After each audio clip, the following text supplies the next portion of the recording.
So I don't know about anybody else, but as a gardener myself, I go through so much compost on a yearly basis. It's laughable. I would say I go through about 2 pallets worth, but of different kind, that is. But what I find is I'll buy, say, 20 bags of one type that I really like. I'll find a type that I like, I'll buy 20 bags thinking, right, it'll be there when I need it again, and then it's not there, and then I don't see it for a couple of years, so I've got to use something else. But in the meantime, that something else that I use turns out something like this. Can you see all the green here?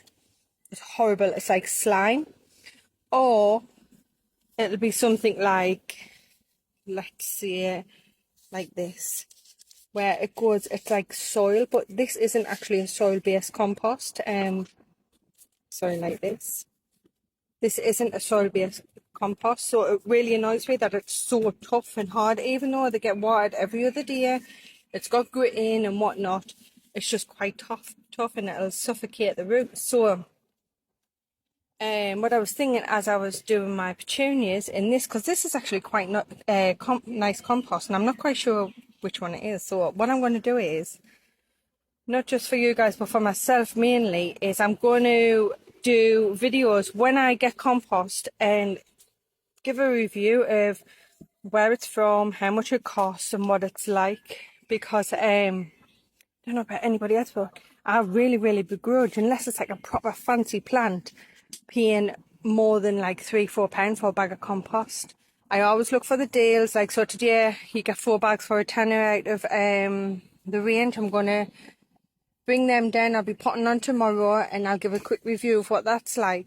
But we need just a decent compost, you know, one that doesn't dry out, one that doesn't use loads of peat, one that's not soil based, you know, just a decent compost. It's not that hard. I make a lot of my own, but as I say, it goes in my raised beds. So I don't understand how it's so hard for companies just to make a nice compost. And I know everybody raves about the John Innes compost, and we did when I worked at the garden centres, because we're promoted to do that. But to be honest, I think the John Innes compost, even though it says it's for seed sown, I think it's one of the worst composts you can buy, and it's so bloody expensive.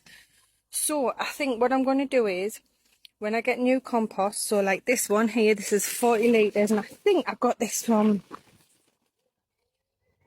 the range for £3.49, and I can't really remember which of the trays I used to put this compost in, so I'll have to re-review it. I've got another bag, but I think that's what I'm going to do. I'm going to do a review on each bag of compost I use, what it's good for, what happens to it, if it dries out really quick like this. And I mean, you expect it to dry out because it's only a small little cubicle, but not like this. These were only watered yesterday, and they were watered deeply as well. So that's what I'm going to do. If you're having trouble with compost yourself, just keep an eye on my page, share it, you know, like, whatever, comment, and tell me which ones that you use, where you get it from, and I'll go and pick some up, and I'll give my review on it. I hope you have a lovely weekend. I'm going to be potting up all weekend. Bye.